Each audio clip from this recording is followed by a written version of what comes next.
Good morning, everyone. And I know people are still arriving as I speak here. Thanks for joining us today for today's conversation focused on navigating the remainder of the school year amid the COVID-19 pandemic. A second half of the school year, which we believe holds a lot more promise to returning towards normal schooling than people might suspect. I'm Dave Rubin. I'm a director of Policy Lab at the Children's Hospital of Philadelphia and a professor at Penn. Policy Lab is a research center within CHOP's Research Institute. I'm thrilled to be joined by this panel today to talk about issues relating to managing the recovery of our schools, positioning testing for the months ahead, vaccinations, health equity, and more. With COVID-19 cases and hospitalizations continuing to surge across the U.S. and in our own model, revealing that while we may hopefully be beyond the peak, we're going to have sustained high cases for a while and a lot of uncertainty around variant strains that may be starting to seed our country from elsewhere.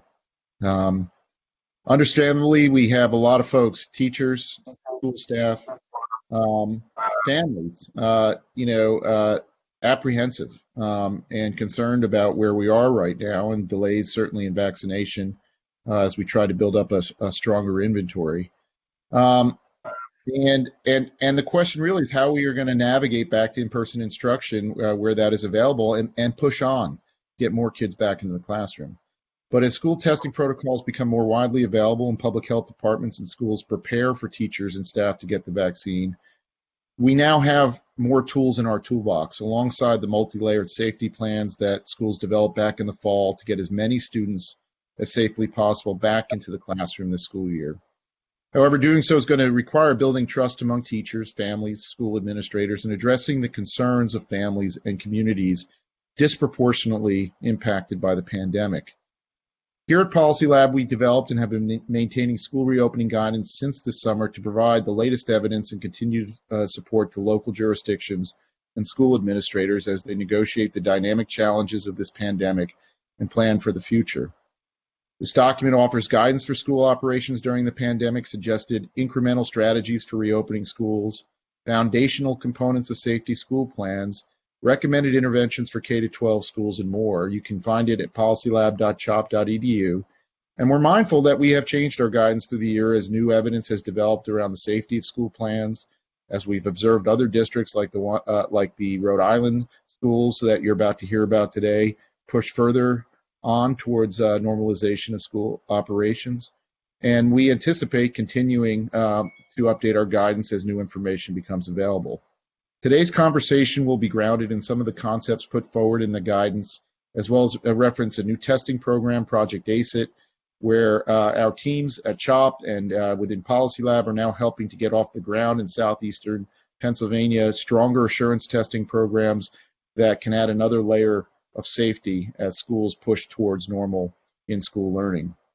We know that the audience today includes parents, teachers, public health professionals, school administrators, and we hope that our discussion will help all of these stakeholders consider the issues, decisions, and tensions that are at play in navigating the rest of the school year and thinking ahead and preparing already for the next one. A couple of reminders for folks listening into today's presentation. All attendees' lines will be muted and video will be disabled throughout the event.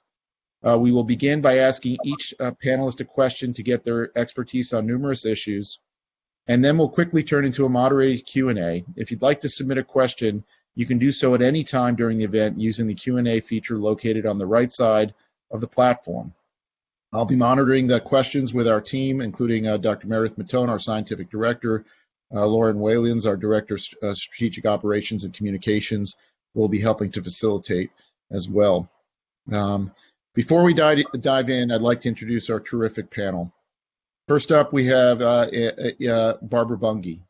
Barbara is the Deputy Director of Education Plus Health, a leading nonprofit in Pennsylvania advocating for school-based health centers as a critical source of healthcare for underserved students. For today's discussion, Barbara is going to focus on how we can address vaccine hesitancy among adults in the school community and hesitancy around families sending their kids to school. Next, we have Dr. Susan Coffin. Susan is a professor of pediatrics in the Division of Infectious Disease at the University of Pennsylvania School at CHOP and at the University of Pennsylvania School of Medicine. She is an attending physician at CHOP. She's also a medical consultant in the Division of Disease Control at the Philadelphia Department of Public Health, where she's supporting the COVID-19 response for the city of Philadelphia. Susan wears many hats and has a wealth of knowledge, but for today's discussion, she's going to focus on her expertise when it comes to school-based testing programs and vaccine distribution, alongside the strong school safety plans that have been developed and bear her fingerprints, among others. We're also honored to have Commissioner Angelica Infante Green on the panel, who is the Rhode Island Commissioner of Elementary and Secondary Education. She will speak to the concerns of teachers and staff for the second half of the school year, as well as how school districts can effectively partner with their health departments on vaccine distribution and other important efforts, and update us on how she's pushing the limits on and the speed by which we are getting more and more kids back to school. Also with us today is Dr. Paul Offit, Director of the Vaccine Education Center at CHOP and Professor of Pediatrics in the Division of Infectious Diseases at CHOP and the University of Pennsylvania School of Medicine. As a member of the FDA's Vaccine and Related Biologic Products Advisory Committee and a leading expert on the mechanisms of the COVID vaccine, Paul's going to talk about the efficacy of the COVID vaccine, as well as the variant strains of COVID that are emerging around the world and what they could mean for school plans we're discussing here today. And finally, we have Dr. Sindhu Srinivas, a professor of obstetrics and gynecology and the director of obstetrical services at the Hospital of the University of Pennsylvania. Sindhu will speak to building trust for the vaccine among pregnant women and women of childbearing age, and how we need to consider that in thinking about vaccinating teachers and school staff, as well as really kind of talking about what we think has not been talked about enough for our families, often who have young children or expecting others, and also our school staff who may be younger and expecting families as well, and is likely an anxiety that people have, whether in regards to COVID transmission or to upcoming vaccinations. And so let's dive right in. And it's apropos to start with our commissioner, start with our schools. So Commissioner Infante Green, I'd like to start with you. As someone who's deeply embedded in the discussions happening among school communities across Rhode Island, you have a unique perspective and access to the many perspectives of what it will take to get schools, particularly in our cities, back to normal operations while addressing real concerns and fears by school staff and communities who have been disproportionately impacted by the pandemic. How do you think we can build more trust among teachers and families as we try to return more children and adolescents to the classroom over the remainder of the school year and try to get back to some semblance of normal in our operations? Well, that's a great question. So I'll tell you a little bit of what we've done and what we're going to continue to do so that can shed a little bit of light. We have been open since the summer. We have had in-person school. We've had childcare, and our kids came back. We gave parents the option of coming in person or doing distance learning. 90% or 95% of our schools are in person. Different districts have a different amount. In our urbans, we have about 10% of the parents that are doing distance. And what we did to get to that place is that we had every district write plans on and use those plans to work with the community. So parents had to be involved, teachers, students, writing these plans of the mitigation that we were going to put in place. So every time, you said something very important, information changes. As information changed, we kept updating. So every district wrote their plan on what they were going to do. We were going to have plexiglass. We were going to have kids 6 feet, and then it came out that it was 3 feet. So we did 6 feet as ideal, 3 feet as minimum, masking, and the list went on. And we did walkthroughs. What does the air filtration look like? What is it, what should be in place that would reassure parents, families, teachers that we're bringing everyone back safely? So one of the things that we did with the PPE money statewide is that we brought everyone a HEPA filter. Every single classroom in the state of Rhode Island has HEPA filters. So that wouldn't be an issue. We put in, and we had people go into every building and test the air quality. We brought in experts in the field. We worked with the Department of Health hand in hand to talk about what is it that we're going to do, to talk to our teachers, have sessions with teachers. What does a mask break look like? Where do you sit the kids? What does it look like? It's 15 minutes. The little kids, we do not have masks in pre-K. So what does that look like? And then testing. So we're doing surveillance testing in our schools, asymptomatic. That information is public.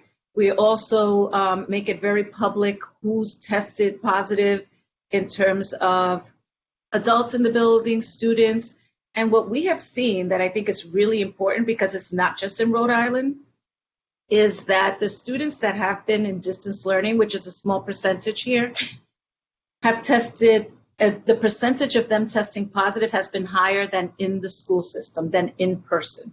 So I think it's really important to have data and to shift quickly as we make adjustments, but really being very transparent with the families about the things that we're doing. And teachers, we have, I've been lucky enough to work with the governor that we have press conferences, and education is part of every conversation of those press conferences, and meetings with parents and community leaders, and just being really clear about the things that we're putting in place and what the numbers say. We're not, transparency, I think, is really important for us. And really, we created something called the EDOC, where we work with the Department of Health, Education, as well as the National Guard to answer real-time questions, deploy people to districts and schools to work out anything that's happening in the districts. So it's really been a whole state effort, but it's really about talking about the numbers, really what's happening. Thank you. And we're going to come back and talk a little bit about how you, in our Q&A when we get started, we'll come back and talk a little bit more about just how well you've done in terms of the numbers of folks who have chosen to join in school learning, which has not always been the same.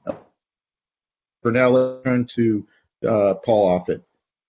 Paul, hot topic right now is obviously the vaccine. There's been some progress in prioritizing school staff early vaccination, some hiccups, particularly this past week now, as many teachers have been moved a little bit further back as we focus on 65 to 85-year-olds and other adults with chronic conditions.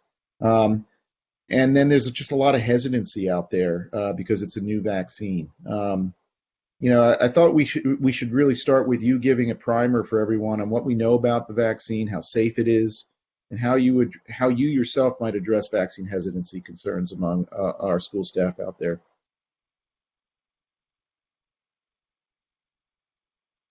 You're still on it. Yeah, mute. Yeah. That's the most common phrase I think over the past year. You are on mute, right? This is going to be the phrase of the year.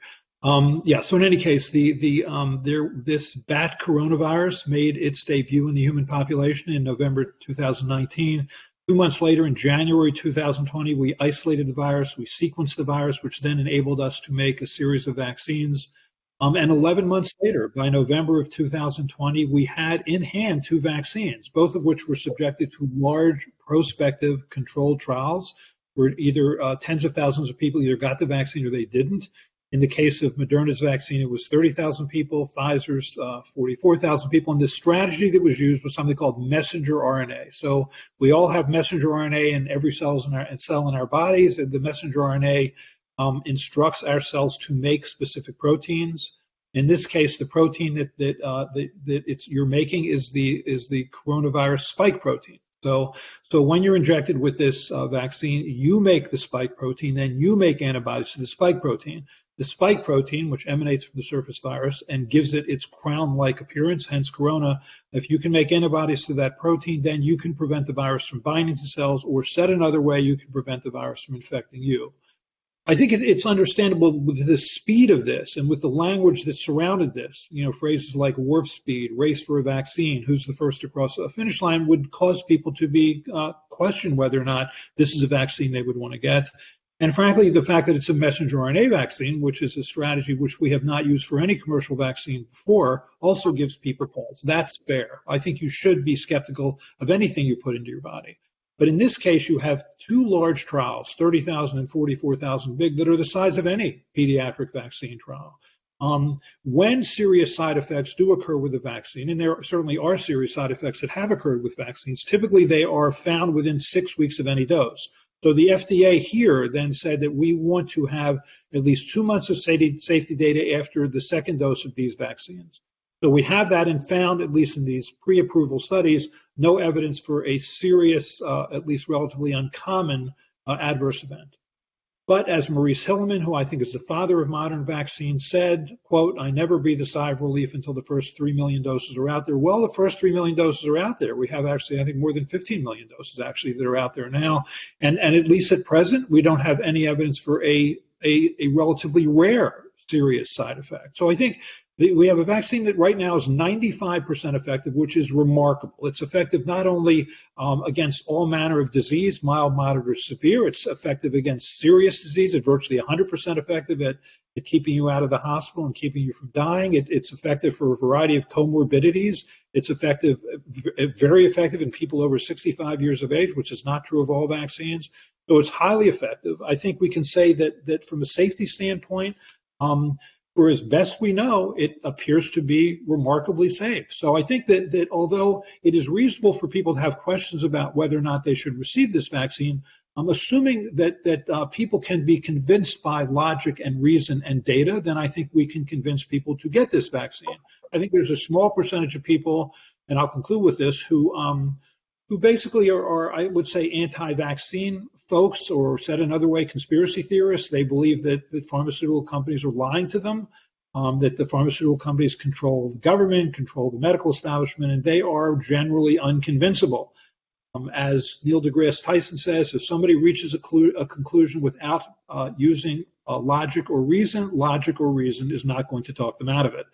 So I think we should focus on those people who have reasonable concerns about vaccines, concerns that are answerable. And I think with that, we can answer those questions. Great. Let's move to Susan.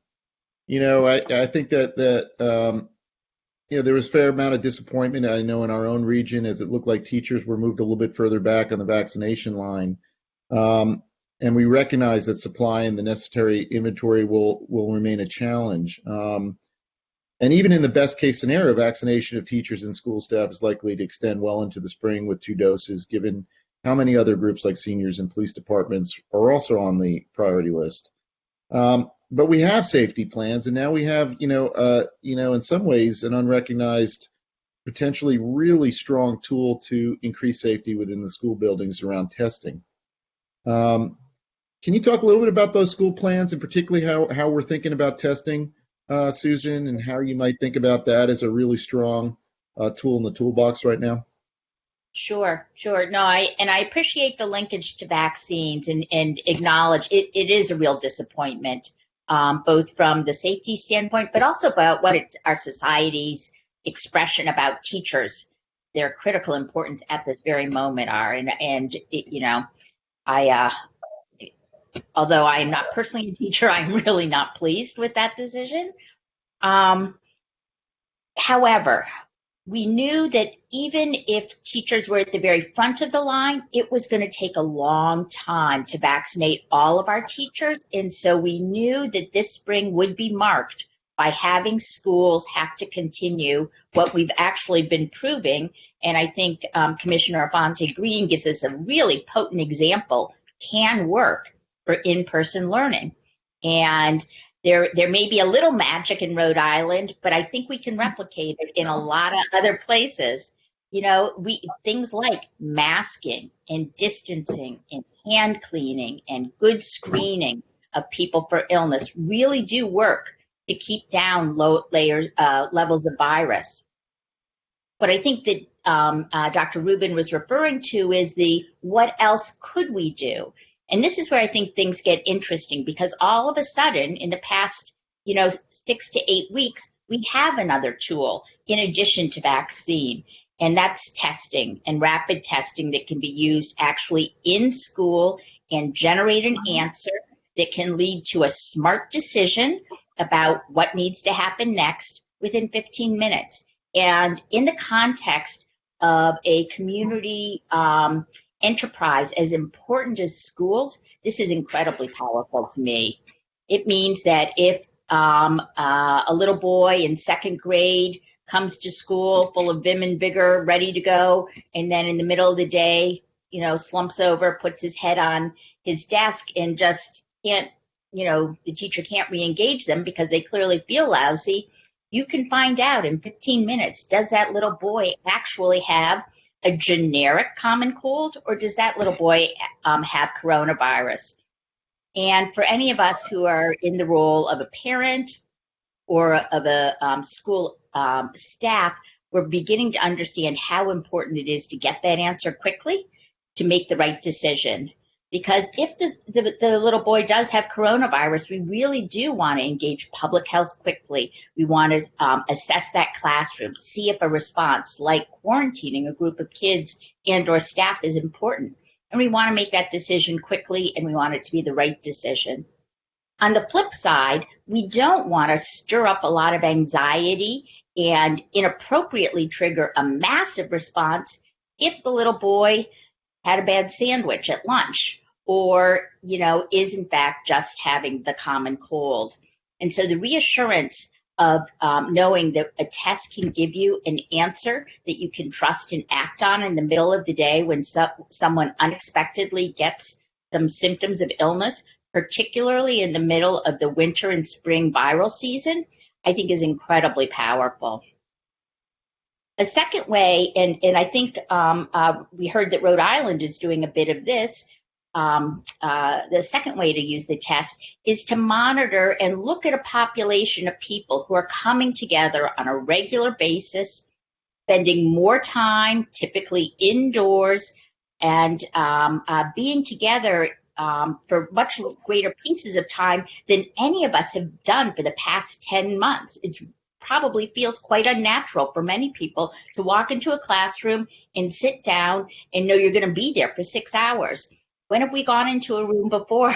It's been a long time since I've sat in a room for 6 hours with the same 10, 12 people, a very long time.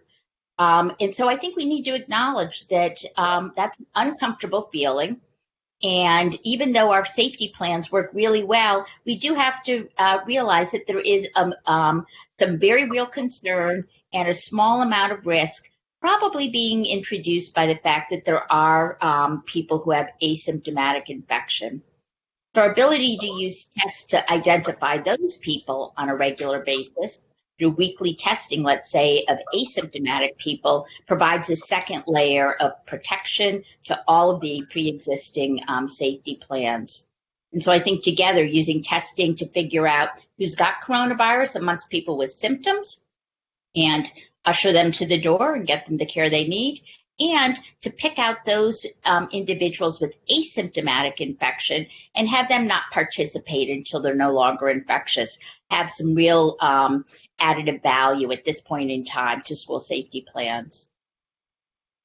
Thanks, Susan. I will also remark for those who are on the call, given the new testing program, Project ACIT, where we're doing a lot of this work now with school districts throughout the southeast region of Pennsylvania, that we will be, if it's not already occurred, putting up FAQs as well as descriptions of our program and how we've now been able to bring testing to every school building that wants to do it in a way that's not disruptive to teaching and makes it very simple to report to health departments what you're doing. And so for those who are interested in deploying these in a very pragmatic way, please visit our policylab.chop.edu website, and whether it's currently or later, Lauren can update us before the end of the call as when to expect that information to be posted. So moving along, Barbara, it's one thing to have these tools at schools' disposal, whether it be vaccines or testing, but it's another to insert solutions into schools themselves while building confidence among the school community in their safety and efficacy. And that goes for both, hesitancy around vaccines or even testing among the school staff, for example. Can you speak to how we might best bring the public health response of testing and vaccinations into schools and how you might communicate issues of safety of vaccines and the valiance of assurance testing to teachers and staff? Thank you. Both very great questions. and thank you for inviting me to be a part of this panel. You guys are fantastic. Let me just say the short answer, because we could be here all day just talking about that. So I'm going to give you the short answer is to be intentional about community engagement and to be inclusive when it comes to making decisions that directly impact the community, any community. Local decision makers and education leaders must create platforms for representatives across all facets of the school community. This includes teachers, support staff, school nurses, just to give input and to receive feedback, express their concerns, exchange ideas, with the goal of making informed decisions about reopening, designing safety plans, and implementing mitigation strategies that are responsive to their needs. We all want to be heard, understood, we want to feel valued, and we want to be valued. At Education Plus Health, we operate school-based health centers that are nurse practitioner-led across public, charter, and independent schools in Philadelphia. Last April, one of our independent school partners wanted to reopen because many of their students did not have home environments that were conducive to remote learning. This is not to say they didn't have computer access or internet access. They all had it, but there were other, extenuating circumstances that really made it very difficult for remote learning to really be effective. The school administrators also recognized that the majority of their teaching staff were uncertain, were very fearful about returning to the school building. And that's understood. It's understood. We all were very concerned about the pandemic and what it meant for us. Yet they mutually agreed that remote learning was challenging for both students and teachers. So here's a common ground, but we still have a problem. But it's an opportunity to, again, engage each other and identify solutions that are going to work for all parties. These school leaders promptly took the necessary steps to meet with their teachers and support staff to gain insights and exchange ideas. Based upon those discussions, the administrators came up with a safety plan that was informed by the Pennsylvania Department of Education, the clinical leadership of the school-based health center and their teaching staff. This effort enabled the school to reopen in a hybrid teaching model, and it simultaneously strengthened the relationship between and trust between the teachers and administrators. And I want to add, Rhode Island, you're awesome. That was fantastic to be open during the summertime. This particular school, they actually reopened in April, and they actually, for the first time, had a summer program that ran from June to August. They had never done that before, but they recognized they needed to do it, and it worked. It worked. And then they continued on and opened in the fall. Again, in a hybrid model, but still, it was effective.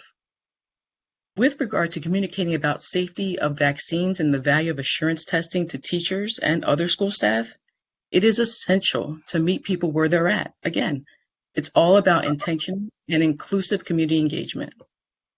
We have a brand new vaccine for COVID-19, which is amazing. But it should be expected that people are hesitant and have questions and concerns. We should embrace and validate those concerns, as well as respond with facts about what we know, as well as the facts about what we don't know. It is important to host education sessions and events like this for school community to receive factual information about the vaccine, assurance testing, and other mitigation strategies best practices. Yesterday, our clinical leadership and I facilitated our second out of 7 COVID-19 vaccine learning series for our teachers within the schools we serve. We felt that it was our duty to provide our teachers with access to trusted medical experts and safe, along with non-judgmental spaces, for them to express their concerns so that they could fully get informed information about the vaccine, and they can make the best decision for themselves. These sessions are designed to be interactive, and so far, each session has been well attended and well received, and they had a bunch of questions, but it's working out well. And we have, again, 5 more to go. As the vaccine becomes available to teachers and school staff, there's value to enabling teachers that have received the vaccine and or assurance testing to share their experiences with their peers and provide peer-to-peer support. Thank you. Thanks, Barbara. And then finally, I want to bring Sindhu into the conversation. One population that really has deserved special attention throughout this pandemic are pregnant or soon-to-be pregnant mothers. And this affects, our school communities, our school staff, and is not talked about as much, but we know it's very much present on the minds of many.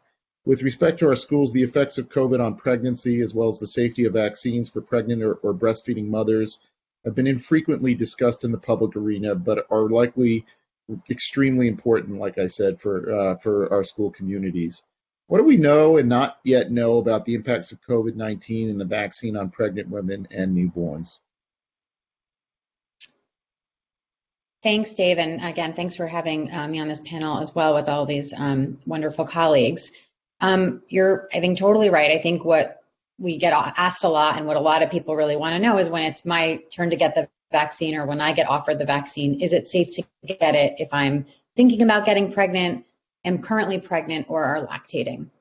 What we know is that we definitely worry more about getting the COVID infection in pregnancy than when you're not pregnant. And this is really not dissimilar from other lung-based illnesses or infections where pregnant women often have higher risks. And specific to COVID, we know that there's been published data from the CDC and others that have demonstrated that pregnant patients with COVID are at increased risk of more severe illness compared to non-pregnant people. And while the absolute risk is low, there's still really an observed increased risk of needing to go to the intensive care unit, needing help with breathing, with support, and even dying from COVID, a slightly higher risk when you're pregnant than when you're not pregnant. And pregnant people with, other medical conditions like diabetes or other things may be even at higher risk. When you balance sort of what we know about that and that those risks really increase, there then comes the sort of issue of the vaccine and the safety of the vaccine. In terms of the vaccine, pregnant patients were not included in the trials that Dr. Offit mentioned before, the Pfizer and Moderna trials, unfortunately, and that's a whole nother conversation. But we're operating, therefore, in this population of pregnant patients with some limited information. But what we can say is that based on our understanding of the vaccine, how it works, Dr. Offit talked about it's specifically not a live virus. We also know that it breaks down relatively quickly, and there's some early promising sort of reproductive toxicity information that any risks likely for pregnant patients are theoretic and probably quite low. But again, because pregnant women weren't included in the trials, the risk is technically unknown, but we think theoretically quite low. So it's for this reason of sort of knowing that COVID infection and illness can lead to more severity in pregnant patients, and the vaccine risk seems to be low, but the data is limited or the information is limited. We really recommend that pregnant patients have this individualized discussion with their prenatal provider about the vaccine that really takes into account personal risk of COVID exposure and illness, incorporating sort of the immediate risks of COVID severity, but also some of the long-term risks of having had COVID, and the potentially possible but theoretically low risks of the vaccine when you're pregnant. And for many patients, this really tips in favor of getting the vaccine in pregnancy. And for some other patients, when you consider that, it might not. Moving on to sort of thinking about getting pregnant population, there are definitely some things out there circulating regarding the vaccine and does it cause infertility? But I want to reassure people that if they're thinking about conceiving, that there's really no biologic basis for the vaccine specifically affecting fertility, and there really should not be a concern about that. And if you're eligible to get the vaccine, that shouldn't be a reason. You should definitely get the vaccine, and the vaccine really, there's no reason that it would cause infertility.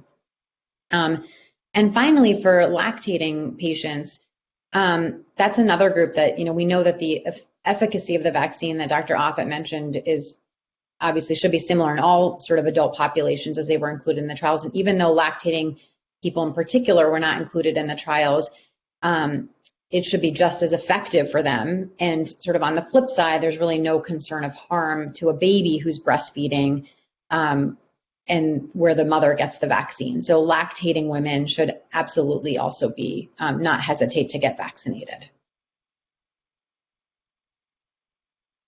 With that, I'll turn it back to you. There's lots of good questions in the chat. Yeah, we're going to get into those questions, but a couple more follow-up questions before we get into the Q&A. Commissioner, how should schools be thinking? How are you preparing for vaccine distribution among teachers and staff? Share with us what you're doing in Rhode Island and now these recent prioritization decisions and how they've factored in at least to Rhode Island's approach and some of the frustrations that I think teachers now have in terms of being moved a little bit further back in the line. Yeah, so obviously my desire, my advocacy has been around having teachers vaccinated. But there's a lot of things that have come into play, and one of them is the availability of the vaccine. We're getting very small doses, so we are in the state of Rhode Island prioritizing first respond, people that are in old age homes, in congregate care, as well as doctors, nurses. And because it's been such a small dosage, I mean, we're really getting, I'll tell you, we're getting 14,000 a week, which is like really, if you think about the 2 doses, that's 7,000 people that we can vaccinate. That's crazy. But what we are hoping to do is to get vaccines in the high incidence areas out to teachers. So we have communities that have had a large number. We have a district, a city that has had about up to 30% positivity rate, highest in the nation. So we have been vaccinating teachers in that community. That one is more about vaccinating the entire community, including teachers, whether they live or not in the community. So our desire is to have teachers come first, but the reality is that unless we get more vaccines, it is very difficult to move in that direction. And we have a new administration. I'm hoping that things will be a little different as we move forward, but our desire is to do that. And even within the teacher community, it's about the age, the different factors that we're going to have to do, not just because you're a teacher, but if you're 20 as opposed to a teacher that's 70 in our system, we also have to prioritize in that area. So we're having those conversations with the Department of Health. We meet every single day. This is part of the challenge that we have nationwide right now, that we all think, at least in my role, I think that teachers have been first responders, especially in my state, where they have been working in person. But there's a reality here about what needs to happen. But they are in phase 2. They're the first ones in phase 2. But as soon as we get more, they will become part of phase 1 for the high incidence cities and communities that we have. Thank you. And Paul, let me just shift to you. We're starting to transition into the overlap, the questions we prepared, and some of the same questions that are coming up in the chat. Talk to us about the kids and vaccination. How do you see this rolling out for students, for children? And do you see this as being a required vaccination in the fall, or where do you see this going? Well, so I think we need a vaccine for children. I mean, this is a virus that doesn't commonly infect children, but it can infect children. And when it infects them, it can cause them to have serious and occasionally fatal disease. I mean, we've had as many deaths, for example, this year from SARS-CoV-2 as we typically have every year for influenza, for whom we also vaccinate children. So I think that we need a vaccine. They weren't an initial priority. I mean, people less than 21 years of age in the United States make up about 26% of the population, but 0.08% of the deaths. I mean, so that wasn't a priority. I think about 92% of the deaths are in people over 55. So children were not a priority initially, but now they are. I mean, now we are in the midst of doing trials in children. I don't think they're going to be large efficacy trials in the same manner that was done for the Pfizer and Moderna vaccines, but I think they will be dose ranging and immunogenicity trials, and then do so-called immunobridging studies to figure out how to best vaccinate children. But I think we will have a vaccine for children. I'm going to predict that we're going to have it by the summer, hopefully, so that children, when they go back to school next year, would be able to be vaccinated. But again, we'll see. It's hard to predict with these vaccines. In terms of mandating vaccines for children, no. I don't think we can mandate these vaccines or even consider mandating these vaccines until they become licensed products. I mean, right now, these products are all approved for use under emergency use authorization, which frankly is the same thing as the FDA permitting the use of an investigational new drug. So I don't think that you can mandate these yet. And I think we also need more information as we move forward. So that's the way I see this playing out. Do you think the licensing decision, once it gets licensed by the FDA, that's when the conversation might transition over past it, towards more school requirements. Is that what you're suggesting? What would have to happen then is that companies would have to submit a biologics license application and then get a license. Typically, that doesn't happen with trials that are done for a few months. I mean, you'd like to see trials that are done for a year or 2 years, so I don't see that happening soon. Okay, thank you. Moving along, there's a question that I'm going to direct. I'll start with you, Susan, but also others start to answer as well too, which is the issue about distancing and when we can start pushing. There's a lot of questions. We're getting them here. I know, Commissioner, you've already, you guys have been bolder in terms of ideal distancing and trying to get as many kids back. How do we make those decisions, and what can you say about returning kids to full school, even if that means moving beyond the 6-foot barrier? That's a great question. And, my experience is really limited by what's going on in Southeast Pennsylvania. And so I'm incredibly eager to learn more about data that obviously we'll hopefully soon be getting out of Rhode Island about how this can be done and done safely. For me, working in an area where relatively few students are having much in-person education, I would support people coming back and focusing on maintaining the 6-foot distance. And that's for a couple of reasons. One is I think we need to move slowly and rely on the tried and true. The existing distancing we've turned to in our region consistently is 6 feet. And focus on masking and demonstrate we can bring staff and students together for a full school day safely. For me, this feels just a little more important because we're going to be starting this at a time, unlike Rhode Island, that's already been doing this successfully. We're going to be starting this at a time when this new variant virus with possible increased risks of transmission are going on. And I would hate to confuse a signal that may be driven by a change in our use of space with a signal that we're having problems with the new variant virus and vice versa. So that's the way I'm thinking right now about our region who hasn't had a lot of in-person schooling, recommending them. But I am incredibly eager to learn more about the successes Rhode Island has had. Because ultimately we do need to be able to get schools back to more dense use. We can't educate all of our children if spaces are limited to 6 feet.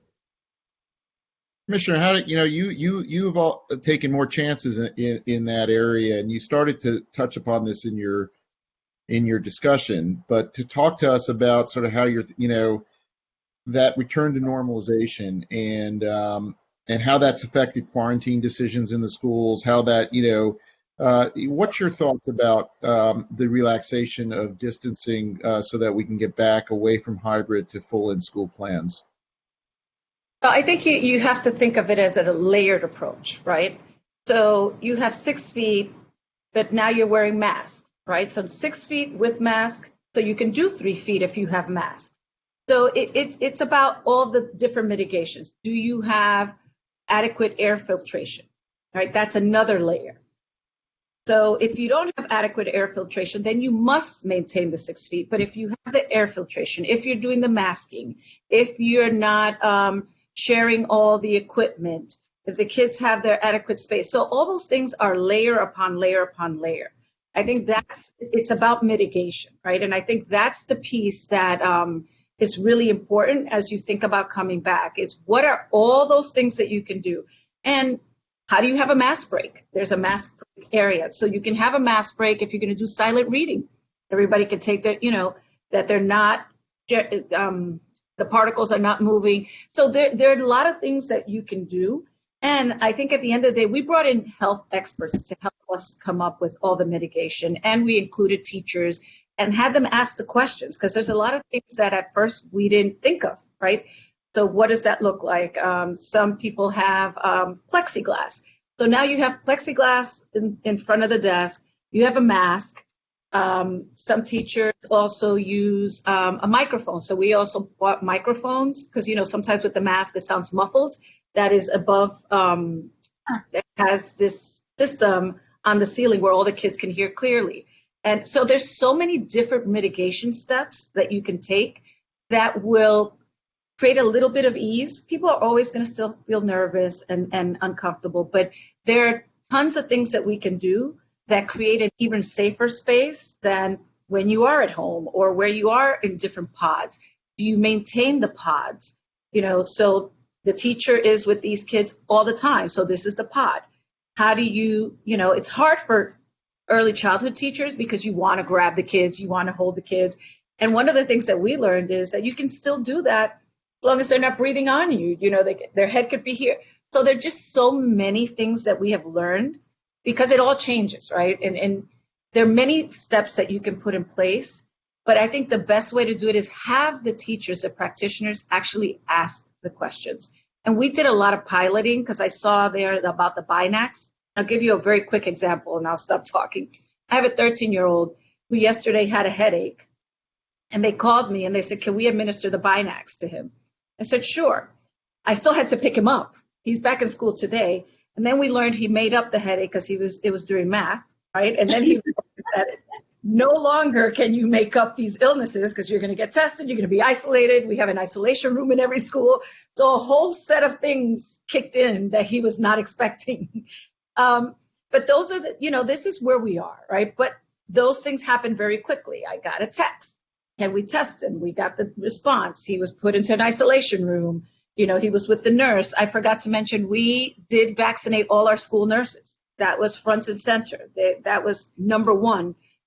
So I think that there's a lot of things that we can do to reassure, and just data has to be updated every single day and made very transparent because you as a parent have to feel comfortable sending your child to school. Thank you. I'm going to go deeper into, as we're getting some questions here, for the group, and Barbara and Commissioner and others, and Susan and others join in. A lot's been discussed in terms of the anxieties of school staff, obviously, and the challenges. Honestly, I think many people would be surprised to learn that many of the challenges are unrelated to whether you're in school or out of school. It's as case counts have risen, we've seen just very huge difficulties maintaining a functional school day. But that said, apart from the anxieties and the real concerns about staff shortages, as we got into case incidents, what's been less discussed are the anxiety of families, and particularly communities of color. For example, we know that two-thirds of parents, I think both in Philly and in New York City, elected not to return their kids to school this year. You told me that it's been about 10%. You've had much more success about relieving anxieties for communities of color up in Rhode Island. But I want to talk a little bit about, to delve into those issues, because there are real strong concerns that these are communities that have been disproportionately impacted by COVID itself. And how do we speak to communities of color, particularly not just our school staff, but also the families themselves, as we try to get more kids into the classroom to assure them that these schools can be safe?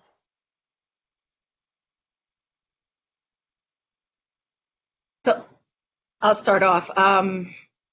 It's really communicating and bringing in people that the community trusts, right? I think the community has a lack of trust for bureaucracies like the one I represent, and an industry that they don't really understand. I have to say, when Dr. Paul Offit was talking, I was like, wow, I want to bring him to talk to some more of my parents.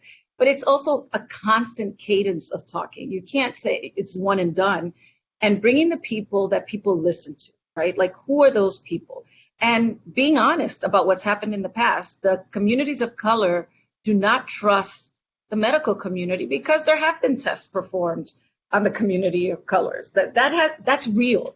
So let's talk about that. But how many other people are participating this time is also, when you come down to numbers and facts, who is getting the vaccine? I think we have to be honest about that and let them see the numbers, but also reach out to them. Like, I go onto the radio station. That's where the communities of color here in Rhode Island get most of their information.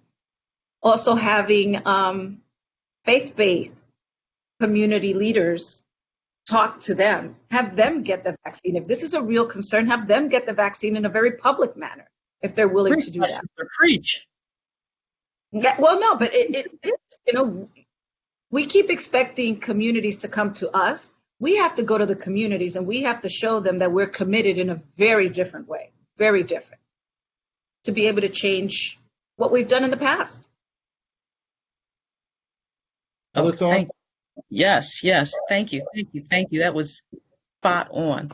I just want to add that, yes, we recognize that historically, my population hasn't fared so well with the government, with the medical community, but we're still here and we still want to be engaged, right? And I made a very clear point in saying, you know what, how do we do this? Well, if we want to do this, then we're going to go where those communities are. You want to go to churches. You want to go to places that my community, Latino community, feel that are safe. You also want to have individuals that reflect that community. You want them to be able to give these messages and say, hey, this is what's happening around vaccines. This is what's happening around COVID, and be honest about it. I personally had friends who, experienced symptoms of COVID, went to the ER. Should I go to ER? Yes, go. You're having, all these symptoms, you should go. And they go to the ER, they express what they're feeling, and they get turned away. That's unacceptable. That's unacceptable. But I'd like to say that there is a glimmer of hope. We've been trying to work through some of these challenges, many of these challenges. One of the organizations locally in Philadelphia, Dr. Alice Stanford, the Black Doctors Consortium, phenomenal organization. Dr. Stanford, I believe she's a pediatric surgeon, and she just said, hey, she saw the numbers, she saw what was happening in the Black community, and she was really frustrated and she wanted to do something. And, she stopped doing surgery apparently, and she literally opened up this community-based organization that actually goes into Black communities, various churches throughout Philadelphia. She even came over to New Jersey a couple of times to educate, to dispense testing, and to also now do vaccinations. And she's continuing to do this. She's gotten a lot of funding to support these efforts, and she's committed to this. And it's really a model. I think all of us can learn from that. If we really want to engage our Black communities, our brown communities, we want to go to where they are. We want to, bring representation that reflect that community, to identify what they need, how they need it, how they want it, and deliver that. And feel okay with knowing that it's uncomfortable, knowing that it's going to take time to build trust. It doesn't happen overnight. It's iterative. You have to keep going over and over again. And but hopefully, if you're genuine and you're authentic, then the two can come together and we can have, resolution. I'll stop there. I'll let someone else speak. Other comments before we move on? Dave, I was just going to say, I think this has come up a lot in the healthcare realm, right, around it's just a general population hesitancy, and the disproportionate sort of effects on minority populations is real. And, in the hospital setting, we've done a lot of work sort of doing all of the strategies that the commissioner and Barbara both mentioned.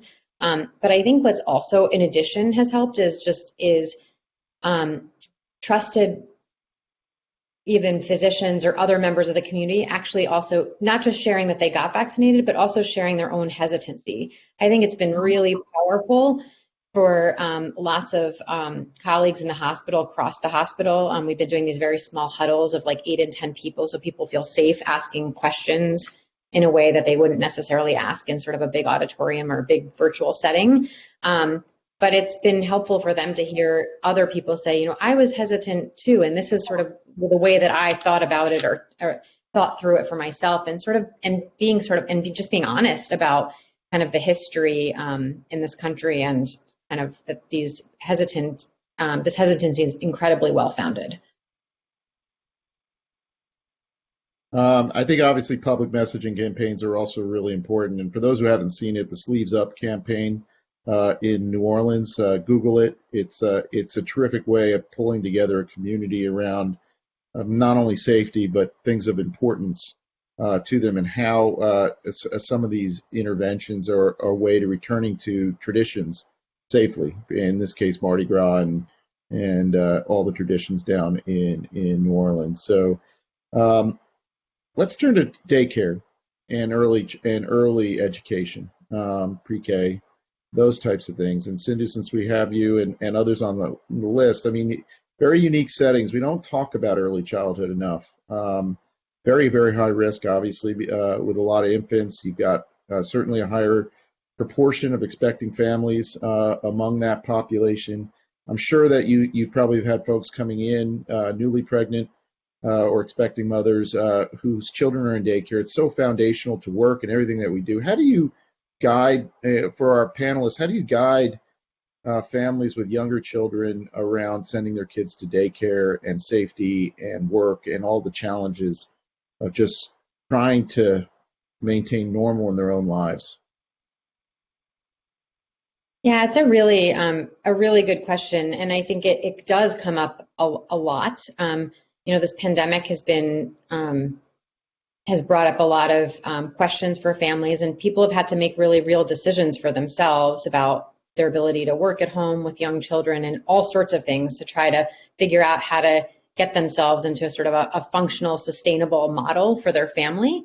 And so those decisions are always sort of individual. And so I think for, pregnant patients in particular, kind of like what I was explaining before, it's that sort of not a simple yes, get vaccinated or no, don't, but, having this framework for thinking about this decision individually. And so between the two choices of sort of being vaccinated versus, exposure and potentially getting COVID and what that means, we encourage families and patients who are pregnant to sort of we have lots of these conversations individually, and we ask them to sort of consider a couple of things. One is sort of their kind of work exposure and sort of volume, their home and community exposure, which includes sort of conversations that I've had with several pregnant patients about their other children or their partner and exposures that way. And, other personal kind of conditions like diabetes, and sort of taking all of those things into account. I think what's really important, though, is that it's real that families need childcare. I mean, that's just a reality. And so while that might be, a small exposure, it sort of needs to be taken into the context of all of the other decisions that families are making. And I don't think it's realistic for people to be able to avoid those things altogether, but doing them sort of, enrolling children in those in daycare or in early school for their own development, as well as for the sort of functionality of a family, I think is really important. It just is sort of taking all of those pieces into consideration as pregnant patients are getting vaccinated. But I want to be clear that I always try to sort of also support patients in those decisions, because nobody should ever feel like, well, I'm choosing to sort of send my child to this daycare, and therefore maybe that's an exposure and maybe I need to not do that, because then that sort of cascades a whole nother sort of set of situations around functional home, being able to work, mental health, I mean, all sorts of things. And I think we need to just sort of not be very siloed, but that everybody needs to sort of take the whole big picture into account, and, supporting people and making those decisions as they're right for their family, I think is really important. A cascade is I think a good term. And Commissioner, I mean, in terms of, the issues of daycares and certainly schools closing in the next town over or not being open for kids, has a trickle down on your own staff and to be able to staff a school day.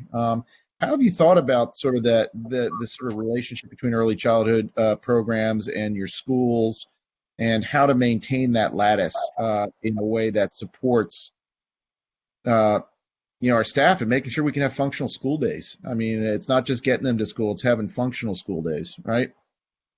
Yeah.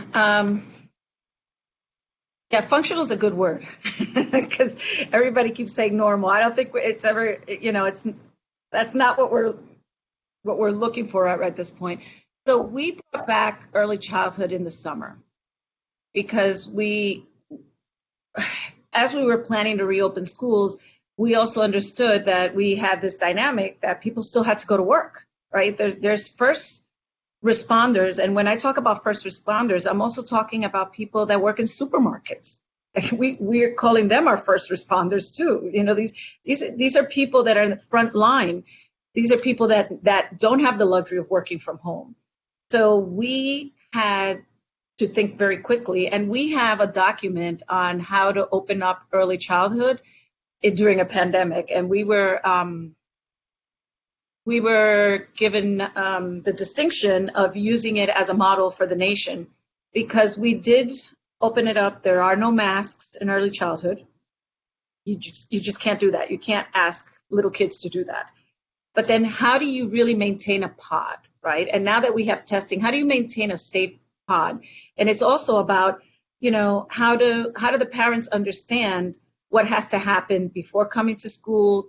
You know, in all our settings, we take temperatures, we have attestations, we have what happens outside of the school. What are the expectations if you want your child to come into the setting? What do you need to do outside of school to make sure that this is about everyone being in a safe environment?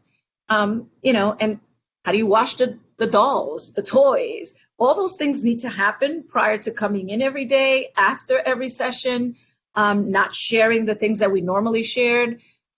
So there's a lot of things that we have to look at, but one can't work without the other. That's the reality. We have teachers that need their kids to be, if we're going to ask teachers to come in person. We have communities. So they have to work in tandem. So you have to think about opening both. One first, however you want to do it, but we opened early childhood first because we thought that made a lot of sense for us. And we also gathered a lot of information. We really did not see an enormous amount of spread, even without masks. These are the kids that put their hands in their mouths and need to be hugged. So there's a lot of data around that, and we're not the only ones that did this. So there are other places that have also been running it. But it's really important. You really can't have one without the other. I have to tell you, it really precludes you from opening up K-12 if you don't have these running at the same time. Let's pivot back into our safety plans. And you know, vaccine hesitancy, some of it is related to, is the vaccine going to continue to work, Paul? And we're hearing a lot about variant strains. I mean, it's also for, you know, Dr. Coffin out there, you know, making people more concerned, like how high is too high in terms of case incidence. And, you know, there's obviously a lot of discussion going on about the impact of these new variant strains. First to Paul, talk to us about the vaccine and these variant strains. Is it time to worry or not? Generally not, and I'll explain why. So this is a bat virus. It's a bat coronavirus. It will continue to adapt itself to the human population, which means it will continue to mutate and create variants. That had to happen. There are three major variants so far that have been identified. One is the so-called UK variant, which was isolated in the UK in the summer. We can comfortably say that when you look at antibodies that are induced by immunization, that those antibodies neutralize this virus. So not a problem. The second variant is the so-called South African strain. That's a little more problematic, but again, there remain no clear data that show that if you look at either convalescent sera from people who've just survived natural infection, or you look at vaccine-induced sera, that this has clearly mutated away from the vaccine. The third is the so-called Brazilian strain, which is somewhat of a variant of the South African strain, and for that we don't have much data yet. Here's what I would say. We need to make sure that when people who have been fully vaccinated with this vaccine are contract SARS-CoV-2 and are admitted to the hospital, that we isolate those viruses and see whether or not they have mutated away from the vaccine, number one. Number two is I think we need to create a large pool of sera from people who've been vaccinated, who've gotten their 2 doses of vaccine. Just take a few hundred people, get their sera, so that we don't depend on the companies to provide the sera for people who are vaccinated. We can't expect the companies to do those studies because they have a limited amount of sera. So I think that for right now, we're good. This is like, I think, you have on the one hand a virus like influenza, which mutates so much from one year to the next that natural infection or immunization does not protect you the next year, hence the need for a yearly vaccine. Take another single-stranded RNA virus that also mutates, measles. Measles virus mutates. Measles virus creates variants. Yet we've had a vaccine since 1963, and that virus has not mutated away from the vaccine. I don't think this vaccine is going to be like influenza at all. I don't. I think it'll probably be more like measles, but I don't think it's going to be just like measles. So I do think it's probably going to be somewhere between the two. We can we can rapidly respond to these variants if they do occur. I mean, that's the good news about these genetic vaccines, is you can modify them very quickly. I hope it doesn't come to that. It hasn't come to that yet, what I would say. Dr. Coffin, whether it's the variant strains or whether it's, the high transmission, people are worried about, how high is too high, and how should schools be, under a lot of urgency to get kids back. How should schools be thinking about the next couple months and their strategy? And what does that look like in terms of getting more kids back to school? Yeah. I think one of the mistakes that we're at risk of making is assuming that what we did in the past of closing schools and keeping them closed until virus is gone, which, perhaps was our goal last spring, that probably is not just ill-advised for the children. It probably is unnecessary and not actually safe. I'm really struck by Commissioner Infante Green's observation that in Rhode Island, the rates of infection amongst kids who actually are spending their majority of their learning time in a school building are lower than those who are in virtual learning circumstances. And we've had signals of that in other data that we've seen, but I think it sounds really potent when from your Rhode Island data, where you've got such a huge proportion of your kids going to school every day, really different than a lot of places. And so that, leads me to, extend from that, schools may be safer, and schools may be little bits of little islands of safety where the people who gather, if they gather in good conscience and committed to the safety plans, and actually, go about their day of learning and teaching, not just as safely as the community, but even more safely. So I personally have changed my attitudes in thinking that in the past, I thought there might be thresholds where we would actually see a change in risk as levels of virus increase in our community. I think that we're beginning to get an understanding that those two numbers may not move in parallel with each other.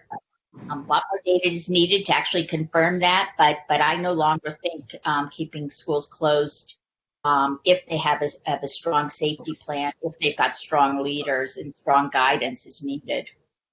Yeah, I heard from Commissioner Infante Green's earlier comments, which is the multi-layered. We've talked about this in our own writings at Policy Lab.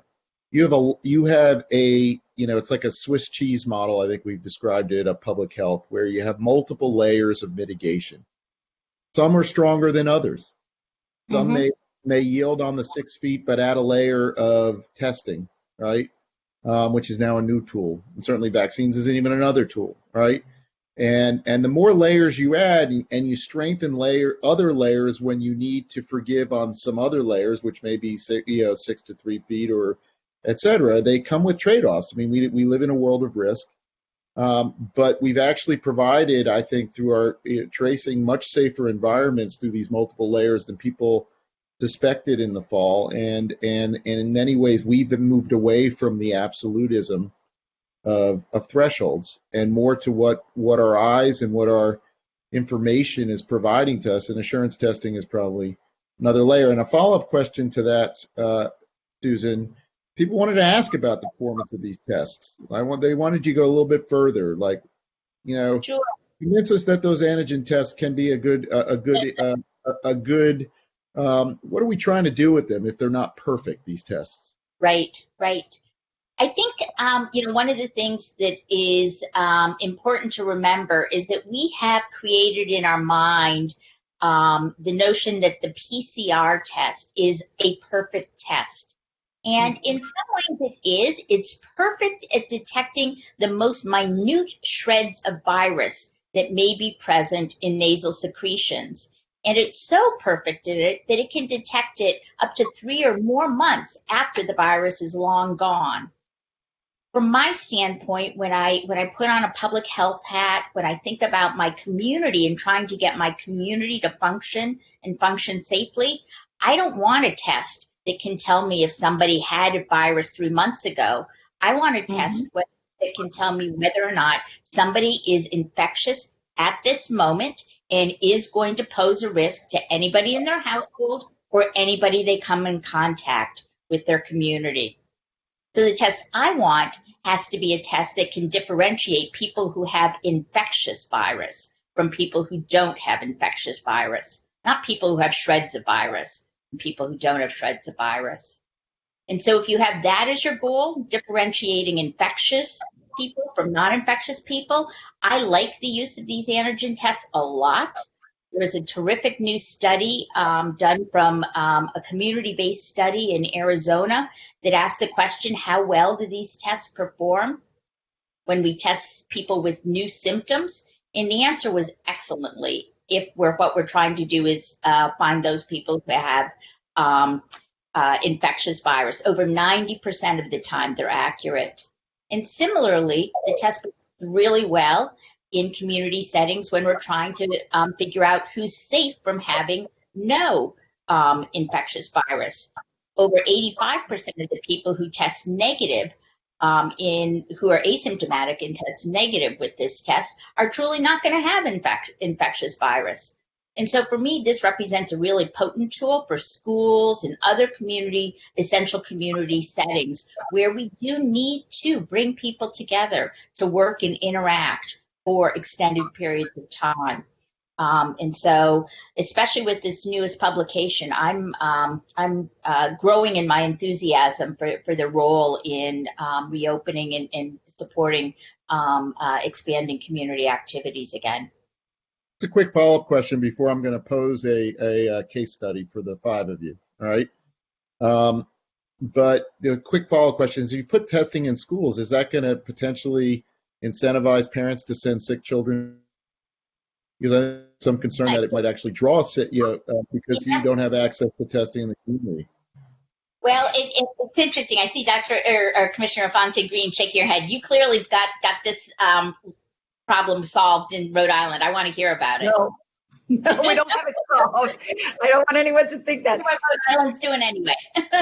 But I think that what we did is that we said early on, if your child, like my son faked his headache yesterday, if your child has a headache, a cough, don't send them to school, right? Don't do that. So we have all the kids take their temperature. Parents have to attest before everybody has an app. No kid gets to go to school if that app is not completed, if the attestation is not completed. We also take temperatures on the buses, right? When they come into the school, they do random. So there's mitigation even before they get to school, right? So it isn't just that they show up, but I think it's really important that it's a common message coming from everyone, right? We had it coming from the Department of Health. We had it coming from the governor. We had it coming from everywhere. We had the superintendents come in. And just something on the Binax and the PCR. I don't know how Philadelphia is, but in New York, I'm from New York, in Rhode Island, nobody cares about outside data, right?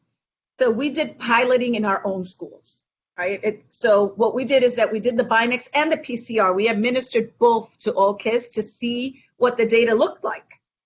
So in every single case, the data came back the same, except for one case in all the piloting that we did that the Binax missed, but the PCR did catch it. So we felt very good about that. That was good data for us, and we did it. We made it public. So I think that there's a lot of things that you can do that brings down the temperature, but also gives you a lot of data that's localized. I can't tell you how important the localized data is. Yeah. All right, so here's your case study. All right. Oh, Susan, did you want to say anything? I said I really see the wisdom of having local data. We're feeling that in our own work in standing these programs up in Philadelphia. Let's get down into the mechanics of opening schools. We have schools, I'm hearing a lot of optimism about moving more schools to full in school, particularly as case incidence comes down off the winter, and helping our schools who may be listening out there to think about their strategies and how to deploy smart decisions to get back to some level of functionality and normal, right? But we've got a lot, and we tend to talk about the younger kids. We talk about elementary schools. We talk about early childhood education. We know we've struggled in the high schools a little bit more. There's been more transmission. There's just, whether it's in school or whether it's outside of school, in youth sports leagues or in the parking lot, the kid comes out, takes their mask off, jumps in the car with their friends. We know it's been a struggle, and we've got high schools that are either still very limited participation, hybrid, or not even open. And so you have a high school superintendent who comes to you from a large urban district. They've been unable to open their high schools, both from a combination of staff anxiety and family anxiety in terms of the risk in those high schools. You're each being asked, you're sitting on a panel, you're meeting with the superintendent, and you want to get that high school open. How are they going to do it? Give us your 3 big bullets that you're going to tell that superintendent to get that high school open. Because we know, we worry about our high school students. I mean, we've kept extracurricular activities going here as much as kids, the events, the relationships in their lives are helped by in school, and we are mindful of the isolation of high school students. It's not to say that school is a panacea for all high school students. My kids wanted me to say that school is not the remedy to most high school students. But we need to address these accumulating risks. So everyone, take your shot. What are you saying to the superintendent, and how are we going to get their school open? Okay, I'll start. What have you put in place? What's the mitigation, right? Because you are going to have classrooms that have more than 20 kids, right? 20 is not the magic number, right? It's not. But what are the things that you are doing to mitigate risk? I keep saying that it is about mitigating risk and communication. So that high schools don't have these stable pods that you can have in the elementary grades where it's the same teacher with the same kids. So what does your passing time look like? What does your bell look like? Who's moving where? How have you sectioned out your hallways? Are they wearing masks? So if you have ninth graders moving a certain way, maybe because of space, you can only have a hybrid model. Who are you bringing back first? Who are you, maybe you want to do it staggered. Maybe you want the ninth graders coming in first and, for the first week, then the second graders so they can get procedures in place. What are your procedures? Does everybody understand them? Bring them in slowly so that they have a deep understanding of what they need to do. Kids have not been the problem, at least not here in Rhode Island. I will tell you, sports has been. So we took a pause on sports. Even though we've been in school, we took a pause because sports was a challenge for us. Because when you start playing different sports, different teams, you are having all sorts of different kinds of combinations that are harder to control. So we just started our sports. We've had practice. Practice has been allowed, but playing other teams, we just started this week. Because we did see it, because, masks fall off. Some sports are harder to play with masks than others. That is where we have seen it. But we're back. Kids are used to it now, and they're finding different ways. Are you washing your hands? How are you cleaning the desks? What are you doing to put in place? And the more mitigation you put in place, the more boxes you can check off, the safer the environment is. And most of the the cases that we have seen have been outside of school. So I think that there's many ways that we can do this, and there's not one way to do it. I just want everybody to understand if there's a superintendent, every high school is different, every community is different. You're going to have to use different procedures based on your building, your size, all those kind of things have to come into play. But what is your plan? Where is the plan? At the end of the day, where is it on paper what you're going to do? And part of that plan is communication.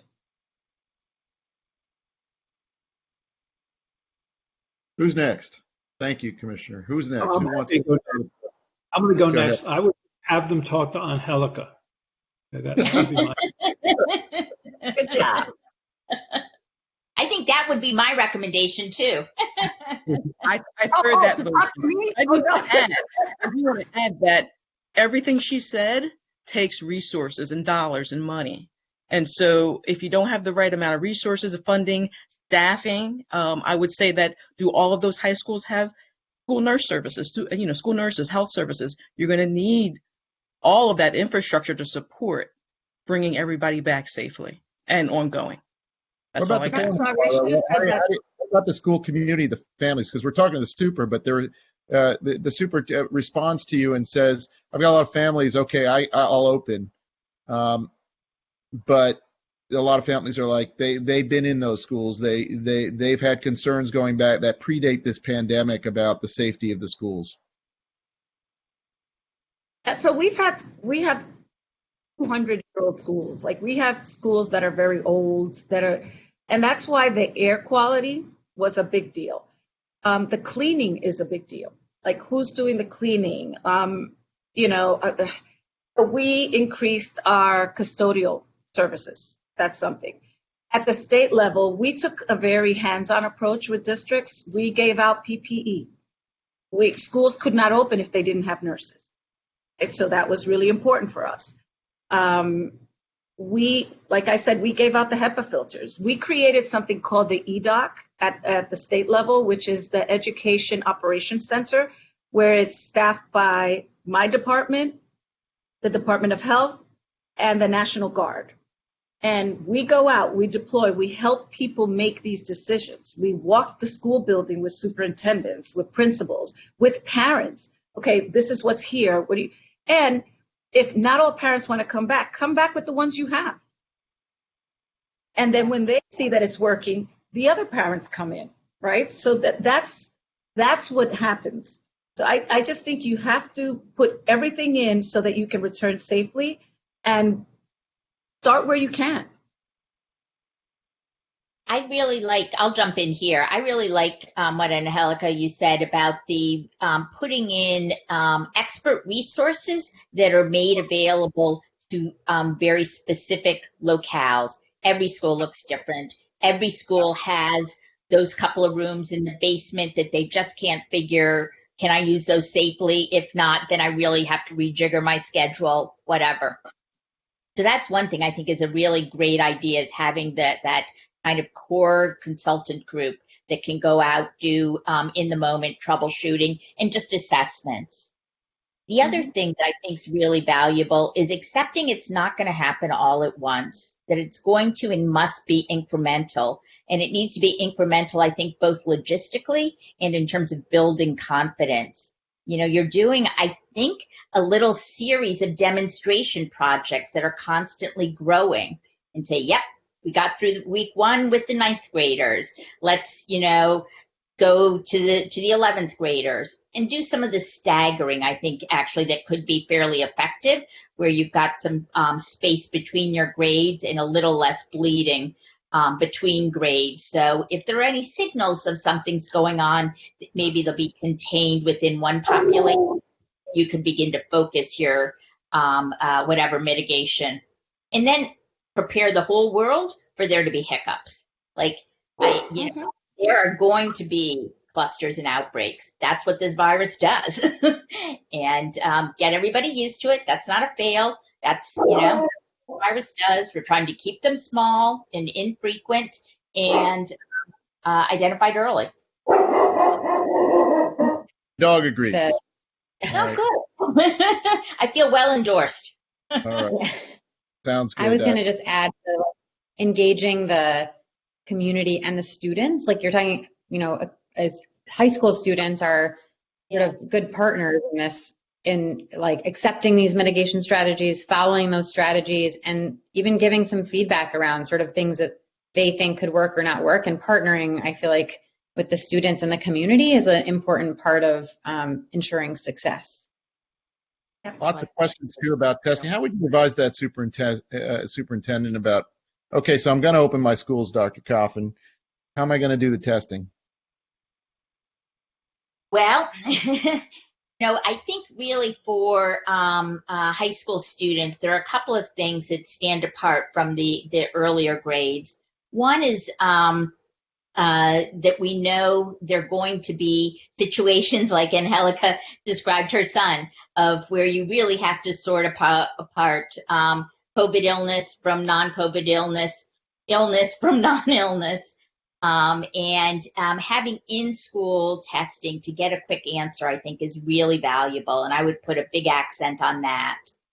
I think the other thing is to remember that high school students throughout this pandemic have struggled to adhere to remaining only within their household cohorts, and that there is probably a lot of out-of-school gathering amongst some groups of students, and we're pretty far into this, and I don't know how much more effort we want to or could actually succeed with putting in terms of policing that and prohibiting it. So that may be a group where using episodic, such as weekly testing of asymptomatic people, particularly if there's an activity, a grade where we have a known tendency to have out-of-school gatherings. I think we really want to begin to pivot ourselves away from being kind of policing behavior to promoting better behavior. And so I think there is a role for assurance testing, weekly testing of asymptomatics, to perhaps do that. And Barbara, I'm going to give you the last thoughts here, because we talked about those families who are waiting to kind of be assured that they can get those kids back on the bus and get them into school and feel safe about their families. Any parting thoughts from you? I think everyone said everything that has to be said. I think there's a lot of questions in the panel about what would your recommendation be regarding wrestling? That's interesting. I think that basically we have said all that needs to be said today about getting back to school. I think mitigation strategies are effective. I think getting communication out about the virus, what it is, what it isn't, the vaccination, what it is, what it isn't, talking to parents, talking to teachers, talking to superintendents, bringing all leaders together and really bringing everyone together and having their voice heard, and taking that information and turning into an actionable steps to get people back in the schools. We also need resources. We need resources in the form of dollars to make sure these schools can go through any necessary remediations. HEPA filters are great when that's all that you need, but what if you actually need to redo your entire HVAC system? Quite expensive. So I could go on for days, and also I'm an advocate for the school nurse model. All schools, they need to have a nurse. And I want to say, I didn't get a chance to answer my question that was supposed to be given to me, but I want to say that with the things that school nurses currently do right now, because of the pandemic, their role is elevated, and they're going to be needed, when school reopens. They're going to continue to do their regular job, and now they're going to be partnered with the leadership on making sure that these mitigation strategies are implemented and are effective. And they're going to be communicating not only to administrators, teachers, parents, students. It's very, very important for us to identify a way to really support that infrastructure moving forward. So we are at the, thank you. Paul, do you want to say something? Parting thought from you? No, I have a meeting at 12 with Rachel Levine, who is soon to be the Assistant Secretary of Health. So very good. Thank you all. I'm going to sign off on behalf of the group. Look, I think we've given you a lot of strategies. There's a lot of open terrain now as we are really increasingly managing recovery here. And we've got 6 months here, the second half of the school year, to get as many kids back to school as possible and safely. And we got a lot more tools, a lot more messaging. And I just want to thank everyone on the panel. We couldn't get to every single question, but there's a lot of information on our website at policylab.chop.edu. There'll be FAQs up there around our testing programs. Good luck, everyone. Stay well, and let's get those kids back. All right. Talk to you soon. Bye now.